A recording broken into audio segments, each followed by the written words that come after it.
নির্বাচনী বিধিভঙ্গের অভিযোগ উঠল এবার হরিশ্চন্দ্রপুরের শাসক দলের প্রার্থী মতিবুর রহমানের বিরুদ্ধে।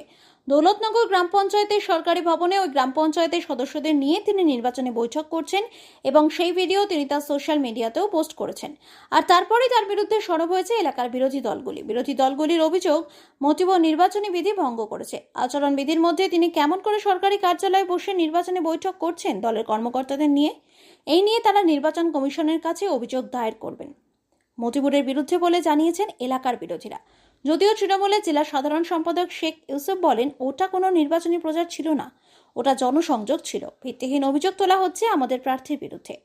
বিজেপি প্রার্থী এক্স আর্মি রতন দাস জানান, তৃণমূল প্রার্থীর ফেসবুকেই আমরা দেখতে পেলাম, এই বিষয় নিয়ে আমরা নির্বাচন কমিশনকে অভিযোগ জানাবো বলে জানান বিজেপি প্রার্থী।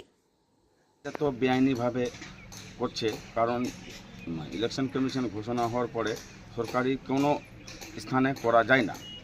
এটা তৃণমূল সরকার এখনও পর্যন্ত গুন্ডাগার্দি ছাড়ছে না। দৌলতপুর অঞ্চলে একটা সাংগঠনিক বৈঠক করছেন মতিবুর রহমান, এটা ভালো হচ্ছে না।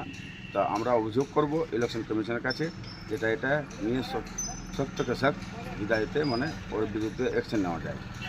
আমি রাজ্য জেলা প্রেসিডেন্ট, আমাদের জেলার প্রেসিডেন্ট যে আছে ওনাকে জানিয়ে, আর বাকি ওনারা যেটা হয়ে করবে তার বিরুদ্ধে অ্যাকশন নেওয়া যাবে, ইলেকশন কমিশন দিয়ে বা যে কোনো প্রকার দিয়ে হোক করানো যাবে। আমি ওনারই সোশ্যাল মিডিয়া থেকে দেখতে পেলাম।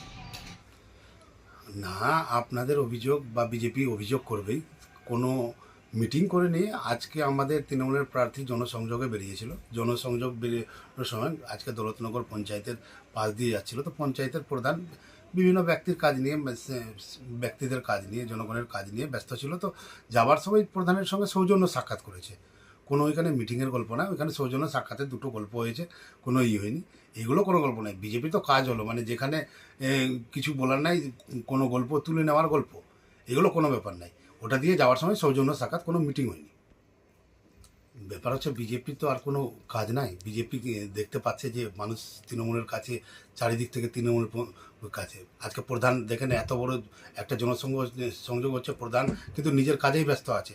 প্রধান কি করছে? মানুষের পরিষেবা দিচ্ছে। পরিষেবা দেওয়ার সময় পঞ্চায়েতে লাগবে, পঞ্চায়েত খোলা রয়েছে, পঞ্চায়েতে প্রধানকে তো লাগবেই, কারণ যে আজকে কারো রেসিডেন্ট সার্টিফিকেট বা কোনো কিছু লাগবে। তো এবার আমাদের প্রার্থী তো ভালো কাজ করেছে, যাবার সময় প্রধানের সঙ্গে, প্রধান ব্যস্ততা থাকার সত্ত্বেও প্রধানের সঙ্গে একটু সৌজন্য সাক্ষাৎটা করে নিয়েছে। এবং সৌজন্য সাক্ষাৎকে বিজেপি কী ভাবছে যে এটা ওইখানে মিটিং, এইগুলো মিটিং না, এগুলো হচ্ছে প্রধানের সঙ্গে সৌজন্য সাক্ষাৎ, মেম্বারদের সঙ্গে সৌজন্য সাক্ষাৎ।